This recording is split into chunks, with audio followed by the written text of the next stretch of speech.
aqui começar pelo início, Rafael, porque o Rafael tem aí um sotaque que é dos nossos irmãos. Brasil. Sou do Brasil, sou do Rio de Janeiro. Muito bem. E ainda hoje já se falou no Rio de Janeiro, na poesia ali. Pronto. Do Vitor. E como é que o Rafael veio aqui, veio aqui parar a Portugal? A Portugal. É porque nós gostamos sempre de ouvir as histórias, porque nós temos muitos brasileiros a passar aqui pelo programa e nós gostamos sempre de ouvir como é que eles vieram aqui parar. Bom, Suponho que tenha sido de avião, certo? sim, Convém. preferencialmente sim, convém que sim. Pronto. Bom, eu vim para cá com a minha família, sou casado, tenho 2 filhos miúdos e, na verdade, eu recebi a missão do meu mestre, Grão Mestre Kobe Lichtenstein, de trazer o nosso Krav Maga para esse lado da Europa, para Portugal, e nosso Krav Maga que saiu de Israel nas mãos do mestre Kobe para a América do Sul. Ele se estabeleceu lá no Rio de Janeiro e ele foi aluno direto lá do criador do Krav Maga, um homem chamado Imi Lichtenfeld. E eu, como aluno dele, recebi dele essa missão de trazer para cá o Krav Maga mais puro na sua essência, tal como ele foi concebido lá pelo Imi, sem modificações, sem alterações, mesmo o Krav Maga na sua essência. Muito bem, então e lá já praticava há quanto tempo? Eu já pratico há mais de 10 anos Krav Maga. E veio para Portugal há quanto? Vim para Portugal há um pouco mais de 1 ano e meio. E Vou dar aulas já há um agora ano. é instrutor há quanto tempo? Sou instrutor desde 2015. Já são aí quase 5 anos. Então só demorou 5 anos a aprender para depois de 5 anos começar a instruir. Foram 5 anos, é basicamente o tempo mínimo que leva para se tornar instrutor na nossa organização. Certo. E desde então eu comecei a dar aulas ainda lá no Rio de Janeiro. E depois vim para cá atuar 1 ano cá em Lisboa. Muito bem. Muito bem. Então e agora já ficámos a conhecer aqui um bocadinho do Rafael. Fale-nos lá então sobre esta arte, o Krav Maga. Krav Maga, perfeito. Pronto. Já foi muito bem falado no início. Krav Maga é mesmo uma arte de defesa pessoal. Foi desenvolvida, como eu disse, por um homem chamado Imi Lichtenfeld, dentro das Forças de Defesa de Israel, IDF. E ele foi criado para que qualquer pessoa seja capaz de se defender contra qualquer tipo de agressão. Isso independente do sexo, da idade, do porte, do condicionamento físico. A gente vai aprender a usar o nosso corpo e o ambiente a nosso favor para que não seja feito conosco aquilo que nós não queremos. Portanto, é isso que nos diferencia, de forma geral, das artes marciais e do desporto, porque conosco não há regras, não há competições, não há campeonatos, árbitros, nem nada disso. O único objetivo é voltar vivo a casa. Pois. É porque lá está, isto não é uma luta, isto é para se defender de uma ameaça, não é? É uma defesa. Porque normalmente nunca é para atacar. Exatamente. A não ser, por exemplo, imagino que o Rafael tem filhos, não é? Tenho filhos, sim. A não ser que, por exemplo, fosse o seu filho que estivesse em risco, aí você já podia usar isto para atacar. O ataque, ele pode ser uma forma de defesa. Se você identificou, avaliou que uma situação está iminente, eu não preciso esperar a chegar a uma agressão para iniciar um ataque. Isso sim é uma defesa. Claro. O que o Imi falou lá atrás é que todo cidadão de bem deveria aprender a se defender, porque dessa maneira, como o nosso amigo Vitor falou há pouco, a matemática também funciona desse jeito. Uma pessoa de bem sabe se defender, a tendência dela é não fazer mal aos outros, e assim, quanto mais pessoas sabem se defender, menos vai se fazer mal aos outros, e é a nossa forma de contribuir para uma sociedade melhor. Claro. Nós não, de forma alguma, incentivamos a agressividade, o ataque espontâneo, sim. O que vale é que não façam consigo o que você não quer que seja feito. Basicamente é isso. Exato.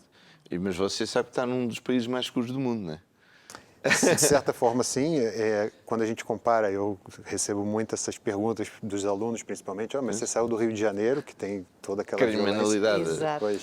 Mas a violência que tem lá no Rio de Janeiro, claro, não se compara a violência do tráfico de drogas e a violência armada. Mas cá em Portugal há muitos outros tipos de violência. Não essa, você não vê armas e fuzis na rua, mas as pessoas no trânsito andam muito nervosas, você anda na rua, está sempre em risco de ter qualquer tipo de confusão, a própria violência doméstica, violência contra a mulher, o bullying na escola. O Krav Maga ajuda as pessoas em todas essas áreas. Eu acho essa muito bem, da violência doméstica, que as mulheres vão todas para o Krav Maga, que é para ver se isso acaba de vez. E agora a minha pergunta é, está cá há 1 ano e meio. Há 1 ano e meio, sim. Há 1 ano e meio. Como é que tem sido a adesão das pessoas? Tem sido incrível, tem sido incrível. Eu tenho quase metade dos meus alunos são brasileiros que já moravam, muitos deles já treinavam conosco no Brasil, na nossa federação, vieram para cá sem saber se um dia teria a nossa federação aqui, mas mesmo assim esperaram e começaram a treinar comigo. Mas eu tenho muitos alunos portugueses. O nosso perfil de aluno é o perfil mais normal possível, ou seja, são pessoas de todas as idades, pessoas de todas as origens e com todas as profissões. Nós não somos, não é assim malta do ginásio ou malta das artes marciais, tem também, mas tem alunos engenheiros, advogados, fotógrafos, tem todos os tipos, que são pessoas normais mesmo, que querem aprender a se defender, querem aprender, querem desenvolver uma autoconfiança, erguer os olhos e a cabeça para andar na rua mais confiante. E também querem praticar um exercício, estão ali, querem emagrecer, querem se condicionar, também ajuda, né? Quais são as faixas etárias que vocês, a partir de que idade é que recebem? A partir dos 13 anos, nós 13? Aconselhamos que já treina com os adultos. Antes disso, nós temos que ter um trabalho diferenciado para crianças. Eu ainda não estou cá para fazer isso em Portugal. Já tive essa experiência no Brasil, mas como nós abordamos a violência em todas as suas faces, tem que ter já uma certa maturidade para poder treinar e escutar. E nossos treinos são baseados em simulações de situações reais. Então, a partir dos 13 anos, a gente acredita que eles já sabem definir que aquilo não é para andar-se para ir armar em bom na rua, né? É mostrar aos outros que sabem. Já estão mais preparados para ouvir certas coisas, ataques. E obedecer. Exatamente. E aleija muito? Como? Se aleija muito? Não, de forma alguma. Nosso treino, nossas aulas, elas são sempre com muito foco na segurança do aluno. Claro, como qualquer atividade física, há sempre um risco, mas de forma geral os alunos não se alejam, a gente treina uma forma muito gradativa, a gente divide as técnicas, há uma evolução, por isso há as graduações. Então, as situações um pouco mais complicadas nós deixamos um pouco mais para frente, quando os alunos já estão mais preparados fisicamente e mentalmente também para executar aquela técnica. Então, não há muitos casos de lesões. É como disseste muito bem, lesões há em qualquer desporto, isso é normal. Não é? Mas pronto, mas é que aquilo eu já vi, né? As movimentações às vezes são tão rápidas que mesmo sem querer, né? Quem está a fazer a posição de defensor está-se a defender do outro. Pode acontecer. Pode sem querer, não é? O Krav Maga ele é baseado em movimentos simples, rápidos e objetivos, né? Então isso quer dizer simples porque são movimentos naturais do corpo humano. Não há nenhuma técnica, desde a primeira até as últimas graduações, nenhuma técnica que seja movimentos complexos, muito difíceis de execução. Não há carros rotativos, essas coisas. Eu fiz kickboxing, estás a ver? Pois é, assim, estás na área. É diferente, não tem nada a ver. É um bocado diferente. O que vai ficando cada vez mais complexo são as situações em si. Mas as técnicas, elas são sempre muito simples. Então, assim, a simplicidade e a rapidez, que é, como disse, os movimentos sempre explosivos, os mais rápidos possíveis. Na rua, nós não temos tempo. Se você, por exemplo, pode enfrentar um agressor, mas pode ter 1, 2 ou 3 ali à volta que você não pode se dedicar tanto. Então você não tem é como nos filmes, que vem um de cada vez, né? Exatamente. Só eles não vêm um de cada vez. Segundo, tá bem. Então o objetivo é sempre neutralizar aquela ação o mais rápido possível e se colocar em segurança. Então eu falo o objetivo é fugir em segurança. Sim. Não é a primeira hipótese lutar, sempre é correr. Não sempre correr é uma hipótese a se considerar. Não é porque eu treino Krav Maga que eu acho que eu sou bom e eu vou enfrentar e me colocar à toa numa situação de risco. Isso não faz sentido. Até porque, realmente, se a pessoa já tem condições de sair dali sem haver mais luta, isso claro que é o melhor, não é? Claro, é pôr-se a correr. Pois é, assim, é a objetividade. E a gritar. Pois, também. Isso é verdade. Não, é verdade. ora. Há sempre pessoas em volta dispostas a ajudar e a chamar atenção, né? Porque Usem as cordas vocais. o agressor, ele usa do fator surpresa, que isso no Krav Maga a gente aprende a reduzir ao máximo. Nós dificilmente somos pegos de surpresa. E também ele não quer chamar atenção, ele quer realizar o ato dele, seja qual for, na melhor segurança para ele possível, claro. Mas a nossa objetividade, os movimentos que são, assim, além de simples e rápidos, são objetivos. Por isso que nós não precisamos da força bruta. Nós atacamos pontos sensíveis do corpo do agressor. Por mais que se a pessoa desenvolva músculos e essas coisas... Para os homens estão a ver onde é que acaba, não é? Sim, mas os homens e as mulheres têm basicamente os mesmos pontos sensíveis. Pois. Ninguém desenvolve músculo nos olhos, ou aqui na garganta, no nariz, ou na região genital, ou no joelho, qualquer coisa assim. E é aí que nós nos focamos. É sempre o mínimo possível de golpes, com o menor uso de força possível, só para neutralizar aquela ação e você sair dali em segurança. Exatamente. Há muitas mulheres Sim, a procurarem esta modalidade. Eu hoje tenho cerca de 30%, quase 40% de alunos mulheres, porque é isso, não depende de força bruta. Então, elas rapidamente percebem que elas têm a mesma capacidade de qualquer outra pessoa para realizar os mesmos movimentos, não tem dificuldade. É muito simples. É o que a gente pode estar a pensar numa situação que é só alguém que levanta a mão para dar uma estalada, ou alguém que aparece do nada com uma pistola na mão. Pois, São exatamente. Situações diferentes. São situações diferentes, pode ser 2 ou 3 pessoas, um grupo, pode ser uma situação, por exemplo, numa discoteca, muita gente, você fica cercado, então estão todas essas...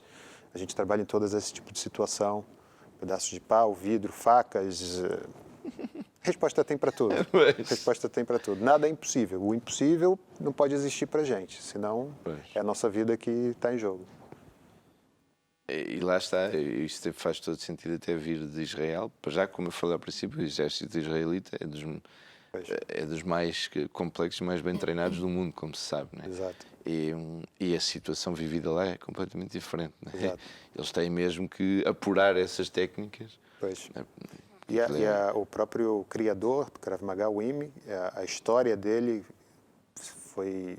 Ele não nasceu em Israel, ele nasceu antes da criação do próprio Estado de Israel.